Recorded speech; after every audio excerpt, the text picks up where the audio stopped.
Hiring a CFO will not fix your business.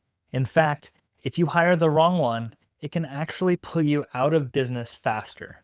And I'm seeing it happen over and over again. 7 out of the last 10 contractors I've talked to already have hired a CFO. And most of them are worse off because of it.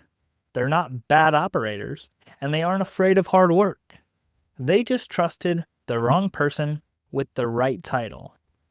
Let me give you a real example. I met a contractor last year, about a $12 million civil subcontractor. A lot of backlog, really busy doing real work, but cash was always tight. They couldn't see ahead, always reacting, always wondering if things were actually going to work out. So he does what most people do. He decides, I need a CFO. He interviews a few, doesn't go cheap, doesn't go expensive, picks the middle, the safe choice. $12,000 a month. 2 months later, and $24,000 gone, and all he's got was a once a month report and bi-weekly meetings, less than 45 minutes each, telling him things he already knew. Your costs are up. You should collect your receivables. Here's your trajectory. No direction, no help, no change. 6 months later, he's in a worse position than when he started, with GCs requiring vendors on joint checks to prevent liens. This is the typical subcontractor story when you need a CFO. Cash is tight, line of credit is maxed, and in some cases, I've seen people's houses are collateral for it all. Not because they don't know how to run a business, but because they trusted someone who didn't understand how their business actually works. Hey guys, it's Josh, the Construction CFO, and today I want to walk you through how to actually pick the right CFO for your business, because this is happening way too often. I don't care if you work with us, I care that you don't get burned.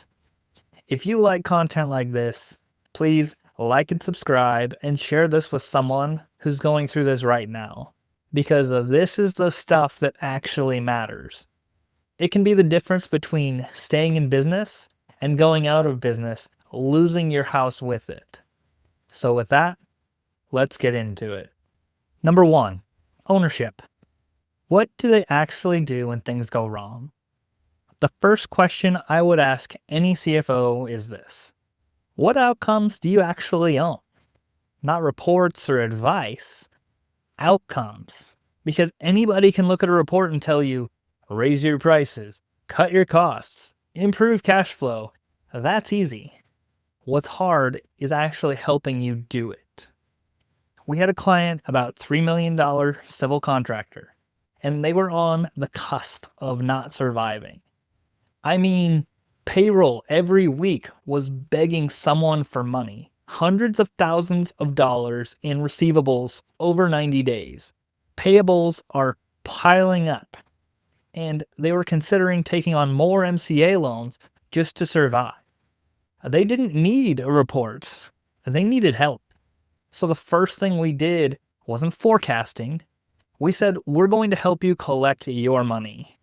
We worked through their receivables, showed them what paperwork was missing, how to actually get paid, and then we started to fix billing, so 60 days later, cash would be stabilized. Then we moved into job costing and operations and training their team. And in 90 days, all it took was 90 days, they went from behind on everything to caught up and getting ahead of everything. That's what ownership looks like. When you're talking to a CFO, ask them, when things go wrong, what do you actually do? How do you help me fix it, not just point it out? And if they can't answer clearly, you're not hiring a partner. You're hiring someone to observe your problems. Number 2, their process. What does this actually look like month to month? The next question you need to ask is, what am I actually going to receive, and how does it help me?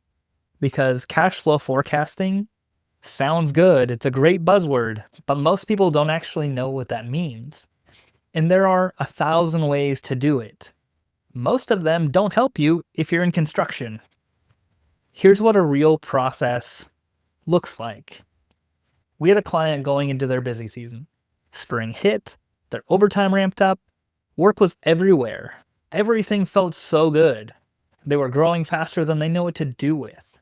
So we modeled it out. And what we saw was at their current pace of 58 hours after overtime, they were going to run out of money in about 3 weeks, maybe 5 if they stretched it. Nothing looked wrong today, but the forecast pressure tested their plan. So we told them, if you keep running like this, you're going to run yourself out of business. But if you cut back to 40 hours a week for the next 3 weeks or until we collect from this specific project, you'll stabilize and you'll be fine. And that one decision is what saved them. All about the timing. That's what a real process does. It shows you what's coming before it happens. So ask, can you show me a real example of your forecast? How do we review this together? What decisions will this actually help me make? And if they can't show you, they probably don't even have a real process. Number 3, data. How do you know the numbers are even right? This is one that nobody talks about and it drives me insane. How do you know that data is even accurate? Because in construction, timing is everything. Let me give you an example. If something is entered as net 30, but actually you pay it in net 60, your forecast is going to be wrong. If your contract says pay when paid, but nobody understands when that actually means, your expectations are wrong.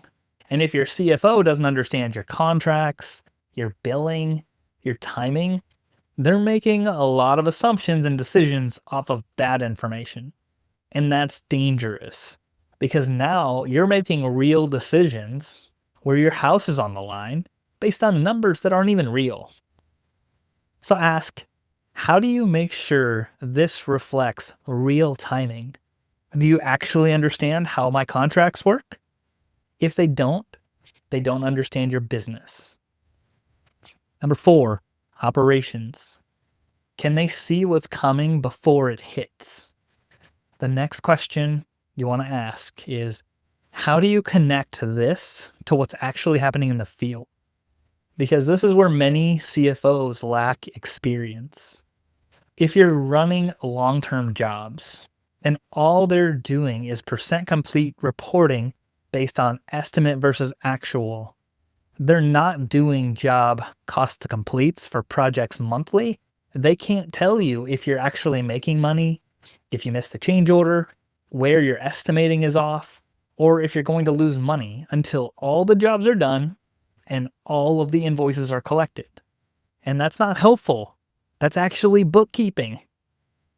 A real CFO should be able to sit with you and say, I've personally vetted the job costing and here's where this job is going. Here are the red flags and here's what has to change today. So ask, how do you track cost to complete? How do you help us catch issues early? And if they stay surface level, they're not built for your business. And number 5, access. What does it actually look like working together? The last question I'd always ask, what does this relationship actually look like? Because you're not paying for a report. You're paying for an outcome that you need for your business. Ask them, how often do we talk? Who am I actually working with? If I have a problem, can I call you? Because you don't have time to figure this out alone. You're already a busy enough business owner with enough people that need to be guided. You need someone who can step in, help you think, help you act, and help you implement changes. Not someone who disappears between calls. Look, at the end of the day, you don't need a CFO title. You really need a teammate.